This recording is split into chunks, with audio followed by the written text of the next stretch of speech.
time to talk new releases. Let's talk fantasy books that are coming out this year in 2022.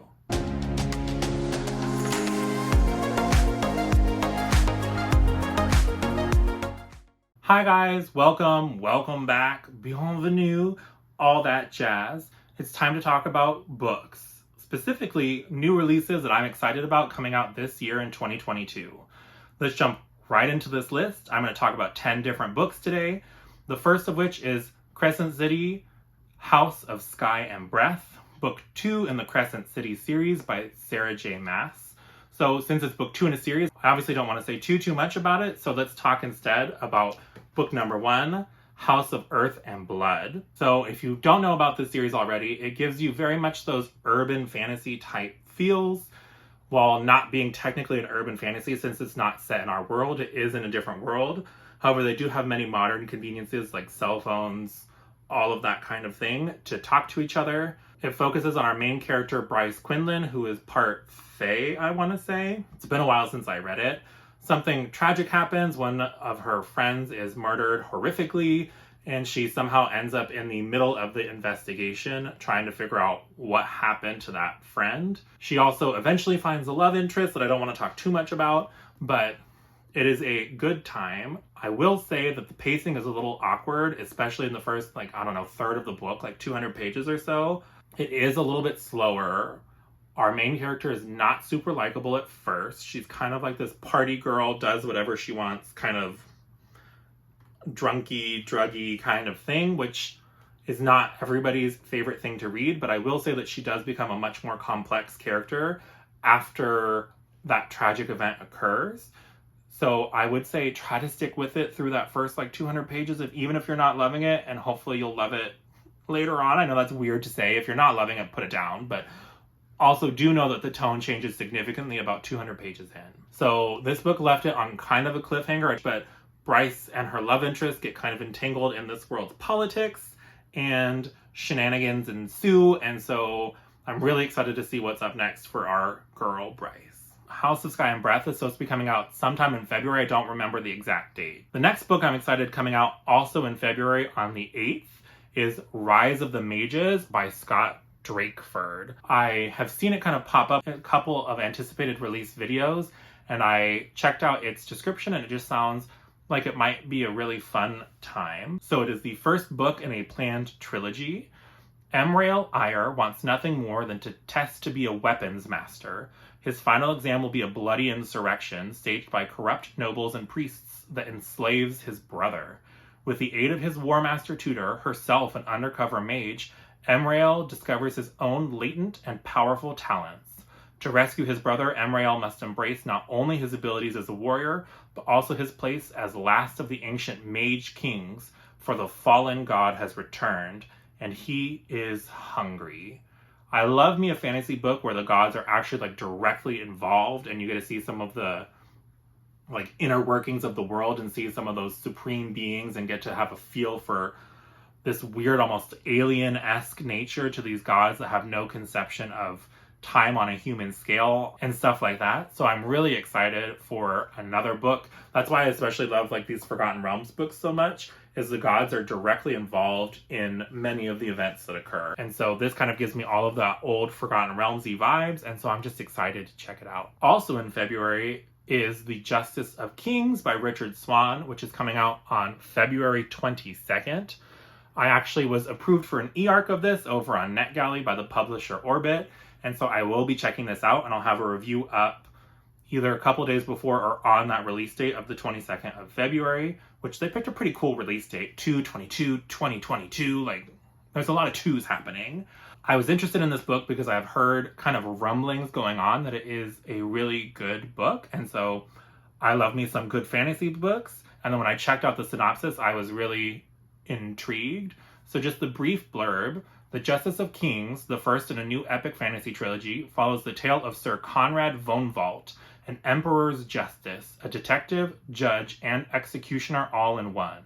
As he unveils a web of secrets and lies, Vonvalt discovers a plot that might destroy his order once and for all, and bring down the entire empire. So it's giving me very political fantasy vibes, it's definitely living that political fantasy.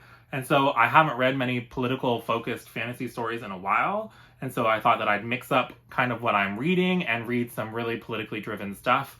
And I like some mystery mixed in with my fantasy, like what is happening? Why is this empire unveiling? It sounds like it could be a real good time. And so I'll be sure to have that review up for you guys so that you can decide whether or not you want to pick it up on release day. The next book is coming out March 22nd, and that is A Magic Steeped in Poison by Judy I. Lin. So I'm not going to lie, what caught my attention at first was nothing to do with the synopsis or anything like that. It was literally just this beautiful cover.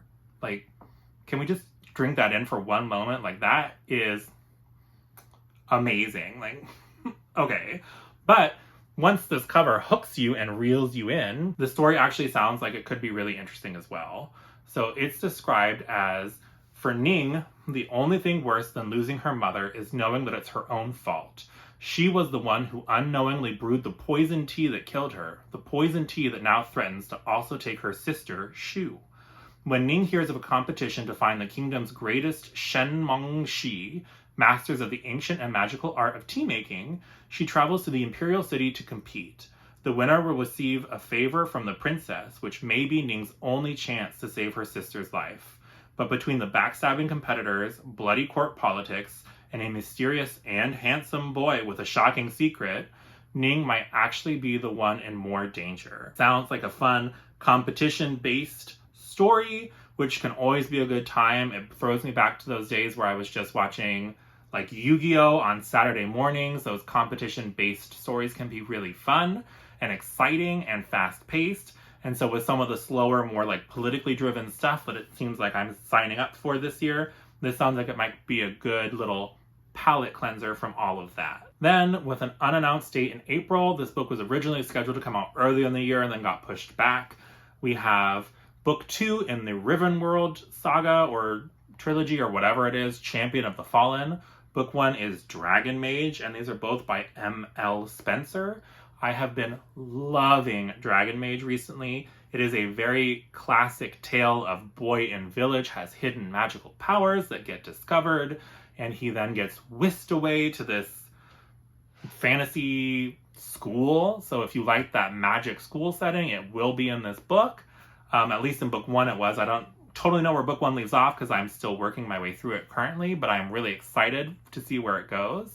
It does put some kind of twists on that usual story of the boy being found, because he is not found by the good people, shall we say. In this world, there are people called sorcerers who actually harvest magic users for their magical essence that they can then drink and use magical powers themselves. And so there's this whole organization set up around that, and they are basically there because in this world, there is the world above and there's the world below. The world below is where the magical creatures kind of live, and the world above is the realm of the humans. And in between, there is this world in between where these monsters live. And basically, these natural magic users can cause these rifts in the weave of reality, freeing these monsters to come out into our world that these sorcerers then protect us from. And so it is these horrifying creatures that are almost like decaying zombie-esque. It's really quite creepy. And the magic users can supposedly protect us from them. I don't want to get too much into the minutiae of the story, but that's basically the gist. We have a good old classic tale of chosen one almost who learns about his magical abilities and how he may save the world. Definitely check out Dragon Mage by M.L. Spencer. It is a self-published book, but it is so good, and it gives me all those old like Elminster by Ed Greenwood vibes that I have not had in a while. So it's just been such a great time. Then in April, on April 5th, we have a new trilogy being released, or book 1 in that trilogy being released by David Dalglish, and that is The Bladed Faith, book 1 in the Vagrant Gods trilogy. This book kind of caught my eye again because I'm shallow sometimes like everybody else. It caught my eye based on this cover. It gave me very much those kind of Skyrim Dark Brotherhood vibes. It has this man in this kind of skull mask on the cover. Again, it seems like another one of these kind of assassin revenge-y type stories. So Cyrus was only 12 years old when his gods were slain. His country invaded, and his parents, the king and queen, beheaded in front of him. Held prisoner in the invaders' court for years, Cyrus is suddenly given a chance to escape and claim his revenge when a mysterious group of revolutionaries comes looking for a figurehead. They need a hero to strike fear into the hearts of the Imperial and inspire and unite the people. They need someone to take up the skull mask and the swords and to become the legendary Vagrant, an unparalleled hero and assassin of otherworldly skill. But all is not as it seems. Creating the illusion of a hero is the work of many, and Cyrus will soon discover the true price of his vengeance. So like I said, it's another vengeance tale, which for whatever reason seems to be like the current trend in fantasy, but it does sound like a good time. This kind of cool skull mask type thing, and what is involved in perpetrating him is to be this like hero figurehead. Like, why do you need this figurehead? I'm just intrigued and I want to know more. Then in June, on June 7th, we have Relic and Ruin by Wendii, McIver. So I have not heard much about this, but while I was kind of snooping around looking for cool books that were coming out next year and reading their synopses, this one just sounded really cool. It has all those like badass necromancer vibes. So in this world, in a place unlike any other, two brothers set off on an ancient, epic, and never-ending battle. This world is controlled by the necromancers and the reapers. One side pulls people back up through the earth, and the other cuts them down again. One ancient family, the Leahys, have been tasked again and again with keeping the balance between the worlds. And Nyx Leahy, born a necromancer but raised a reaper, is on the front lines. Lately, though, Nyx is wrestling with her identity as she's thrown into an adventure filled with prophecies and the kind of danger you can cut down with a giant scythe. I mean, necromancer war? Do I need to say more? Like, sign me up, please. Then we jump forward to August. On August 16th, there is the first binding by R.R. Virdi. And I first saw this because the author was hustling on Twitter, being like, please buy my book. I don't know if it's a debut or if he's written other books before, but it very much gives me Name of the Wind, Interview with the Vampire, Empire of the Vampire type vibes, where it's somebody telling their life story. But this person who's telling their life story, similar to Name of the Wind, sounds like there's some kind of like badass magic user. So it's described as, I buried the village of Ampur under a mountain of ice and snow. Then I killed their god. I've stolen old magics and been cursed for it. I started a war with those that walked before mankind and lost the princess I loved and wanted to save. I've called lightning and bound fire. I am legend and I am a monster. My name is Ari, and this is the story of how I let loose the first evil. So I'm intrigued. What is all of this? I don't normally love these kind of like I'm telling you my life story type stories, because I feel like they take away a lot of the stakes of the story, because obviously if you lived to tell me your story, then you're not going to die and you're not in any real danger during the story itself. But after Empire of the Vampire running away and being my favorite book of the year, I'm down to try out another book that's in a similar vein. So let's give it a shot and see how it goes, shall we? Then just a couple days later, on August 18th, we have a new book by the author R.F. Kuang called Babel. So as many of us are aware, R.F. Kuang is the author of the Poppy War trilogy, which I have not yet read. If I should read it and I should prioritize it, hop down in those comments and let me know. It hasn't really been super high up on my radar as of yet, but since it's just a trilogy, I could see me throwing that into 2022 if people want to hear me talk about that series, so let me know. But Babel kind of gives me these dark academia-esque vibe. Our main character basically goes to this university and is able to translate languages, and somehow when things are lost in translation, they're able to capture that as like magical energy that they can seal into silver, which I'm intrigued. I don't know much more than that. It says, Oxford, the city of dreaming spires, is a fairy tale for Robin, a utopia dedicated to the pursuit of knowledge, but knowledge serves power. And for Robin, a Chinese boy raised in Britain, serving Babel inevitably means betraying his motherland. As his studies progress, Robin finds himself caught between Babel and the shadowy Hermes Society, an organization dedicated to sabotaging the silver working that supports imperial expansion. When Britain pursues an unjust war with China over silver and opium, Robin must decide, can powerful institutions be changed from within, or does revolution always require violence? What is he willing to sacrifice to bring Babel down? So, dark academia, working from the inside, another badass female author, I'm here for it. And then the final thing that I'm excited for this year, at least that I know of so far, there are some books that are like potentially 2022, but like don't really have an official release date.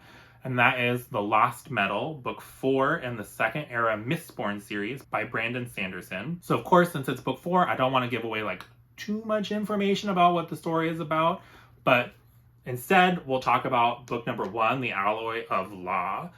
I read this book probably 2 years ago now, and I remember very little. I will say that I do remember this compared to the original Mistborn trilogy, that this has a very different vibe and tone and scope, and all of that is very different from Mistborn Era 1. So if you're going straight in from Era 1 to Era 2, just be aware they give off very different vibes.